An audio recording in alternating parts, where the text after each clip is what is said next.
பயிற்சி பலன்கள் 2016-2017 தனுசு ராசி நண்பர்களே, உங்கள் ராசிக்கு 9ஆம் இடமான சிம்மத்தில் இருந்த குருவால் மிகப்பெரிய ஆதாயமும் வரவும் கிடைத்திருக்கும். நீங்கள் நினைத்த காரியங்கள் எல்லாம் வெற்றி அடைந்திருக்கும். இதனால் மனதில் தைரியமும் மகிழ்ச்சியும் உண்டாகியிருக்கும். பொதுவாக குருவுக்கு உகந்த இடம் 2, 5, 7, 9, 11ஆம் இடங்கள். இந்த இடங்களில் குரு வரும்பொழுது நன்மையே செய்வார். ஒரு சிலர் வீடு வாகனம் வாங்கியிருப்பீர்கள். வெளிநாட்டு பயணம் மூலமும் வேலையிலும் தொழிலிலும் நல்ல முன்னேற்றம் அடைந்திருப்பீர்கள். இந்த ஆண்டு 2014 வரும் குரு பெயர்ச்சி பலன் பற்றி தெரிந்து கொள்ளுங்கள்.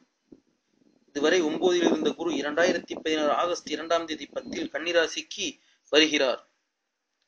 குரு 10ஆம் இடத்தில் இருக்கும் பொழுது பரமசிவனை பிச்சை எடுத்தார் என்பது ஜோதிட பழமொழி. ஆனால் அனுபவத்தில் நடைமுறையில் ஒத்து வராது. இது கோச்சாரத்திற்காக சொன்ன ஜோதிட பழமொழிகள். பெரும்பாலும் ஜோதிட பலன்கள் உண்மைக்கு புறம்பாக உள்ளன. ஜோதிட பலன்களை அப்படியே எடுத்துக்கொள்ள தேவையில்லை. குரு 10ஆம் இடத்தில் இருக்கும்போது ஒரு பிச்சைக்காரனாவதும் பெரிய பணக்காரனாகவும் அவருடைய ஜனன கால ஜாதகத்தை பொறுத்த விஷயம். கடந்த ஆண்டு 10ஆம் இடத்தில் இருந்த குருவால் விருச்சிக ராசிக்காரர்கள் திருவோட்டை கையில் ஏந்தி கொண்டு அரோகரா என்ற யாகம் எடுத்துக்கொண்டே இருந்தார்கள். ஜனனகால ஜாதகத்தில் உள்ள கிரக வலிமையையும் மற்ற தசாபுத்தியையும் பொறுத்துத்தான் ஒரு மனிதனின் வாழ்க்கையில் ஏற்றத்தாழ்வுகள் அமையும்.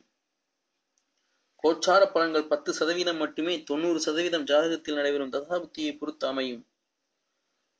குருவுக்கு 10ஆம் இடம் உகந்ததல்ல என்றே எடுத்துக்கொண்டாலும் மாதந்தோறும் பயிற்சியாகும் கிரகங்களான சூரியன், புதன், செவ்வாய், சுக்கிரன் போன்றவை குருவுடன் சேரும் பொழுது குரு சாதகமான பலனை தருவார். இந்த குரு பெயர்ச்சி நேரத்தில் 12ஆம் இடத்தில் விரயச்சனியாக உள்ளார். இதனால் உங்களுக்கு சிறு சிறு இடைஞ்சல்கள் ஏற்பட்டாலும் மற்ற கிரகங்கள் உதவியால் நல்ல பலன் நடைபெறும்.